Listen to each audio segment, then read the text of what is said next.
Guys, mayroon akong i-share sa inyo tungkol sa mga lumang baterya natin na kadalasan pag nagamit na natin tinatapon, lalo na itong mga baterya na hindi sa rechargeable, gaya nito, mga ganitong baterya, ganito mga baterya ganito. Pagtapos natin na nagamit na wala na, naubos na ang ano nito, laman niya, tatapon na lang natin kasi siyempre hindi naman ma-charge to, hindi na rin magagamit. Pero ako meron ako natuklasan sa baterya na to. Pwede pa rin pala to gamitin kahit na wala na siyang wala nang sabi natin na baga lubat na ba? Lubat na siya. Ang ginawa ko, nag-experiment ako. Ang experiment ko tungkol doon sa sa ginawa ko ring DIY na lamp na ang gamit Sunrox. Tapos yun pala, pwede rin dun sa salt water din, o di kaya asin na lang, lagyan mo rin ng haluin mo sa tubig, iilaw rin siya, pero mas malakas ang liwanag pag Sunrox yung ginagamit mo. Ngayon sinubukan ko, nagbalat ako ng isang baterya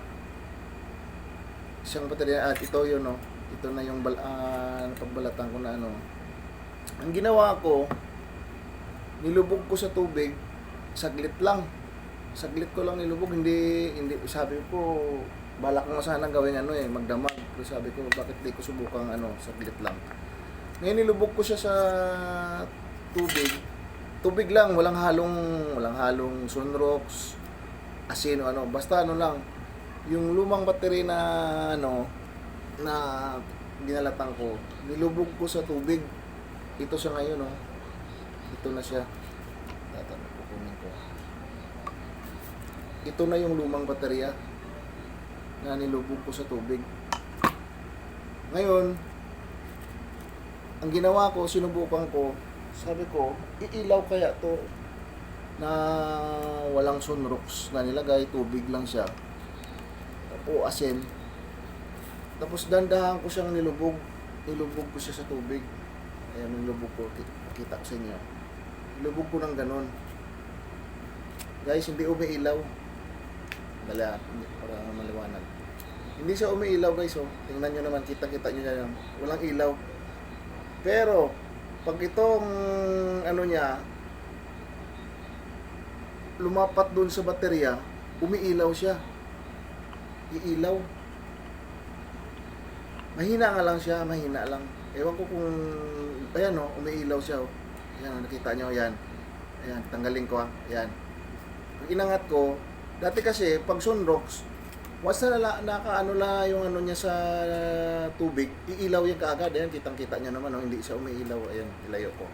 Ayan, hindi umiilaw. Wala, hindi siya umiilaw. Pag Sunrox, pag ganun mo, ilaw kaagad. Pero ito hindi. Hindi siya. Kailangan, mo yung baterya. Maabot ng dulo, iilaw siya, yan mahina nga lang, yan, kita nyo, yan, yun, umiilaw. Hindi ko pa nasubukan kung dalawang baterya ang ilalagay ko, baka lumakas. Ngayon, isa pa lang. Experiment lang ito, guys, kaya sayang pala, pwede palang gamitin siya. Ayan malayo siya nasa tubig na, hindi umiilaw. Pero pag na-touch niya yung dulo nito, na-touch niya yung baterya, umiilaw siya, ayan yan, ayan, yan, umiilaw. Hindi nga lang maliwanag, kasing liwanag ng Sunrox, ayan umiilaw. Kaya huwag nyo itapon ng lalo na sa mga nagdi-DIY rin na gusto mag-DIY, huwag nyo itapon, pwede pa pala, may pakinabang pa pala, tanggalin ko ayan, walang liwanag kapag na yan, lumiliwanag siya nakalapat sa sa baterya. Kaya marami pa lang to. Marami pakinabang pa pala ang nito. Pag naipon natin, susubukan kong maglagay ng ilang piraso ng baterya, baka lalong lumakas itong ilaw na ito. Okay? Ayan yan. Pag naka sa umiilaw.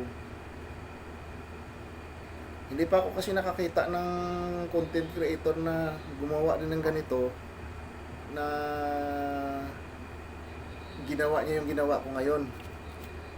Madalas nakikita ko pag sila inano nila kung ano yung mga gamit, ganito, ganyan. Yung 5 volt na USB light na gano'n na gamit.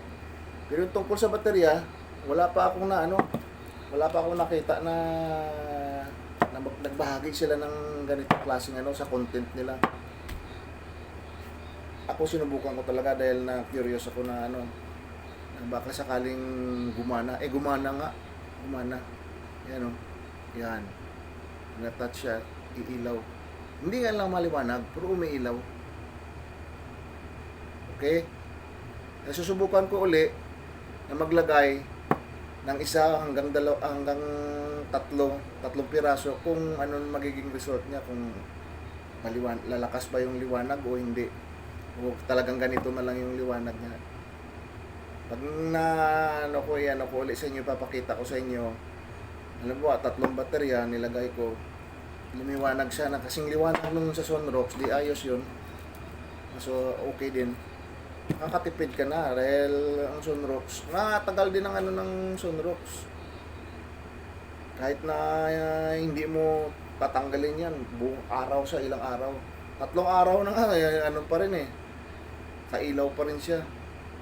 Tapos, ang ko rin dito sa Sunrox, once na habang tumatagal siya, nagkakaroon siya ng yung parang mold sa loob ng may mold siya. Kaya ang advice ko sa mga nagdi-DIY dyan, huwag niyong itapon yung yung parang niya, yung molds niya. Dahil magagamit pa rin yan. Tanggalin niyo yung niya, yung dito nakakapit na mga yung molds. Parang ganito, makakapal yun Tanggalin niyo, huwag niyong itapon. Ilagay niyo sa sa screen, kung meron kayong screen, o di kaya ganito, tela. Ilagay niyo, lagyan niyo uli ng tubig at saka lusawin niyo. Kasi yung ibang gumagawa nito, ang sabi, huwag daw haluan ng tubig yung Sunrox kasi hindi iilaw. Hindi daw iilaw. Pero hindi ako naniniwala. Sinubukan ko talaga. Ito may halo na tubig to.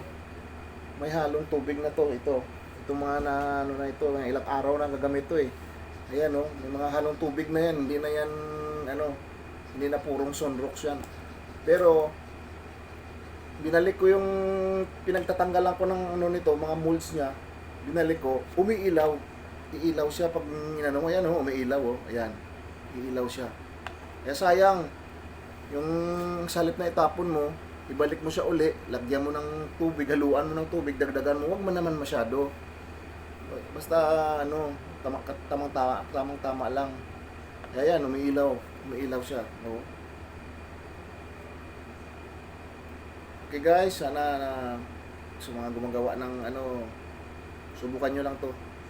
Kung maganda, makakatipid ka ng Tsaka hindi masasayang yung mga bateryang ganito. May pakinabang pa rin. Okay? See you sa susunod na na naman. Ang gawin nating vlog.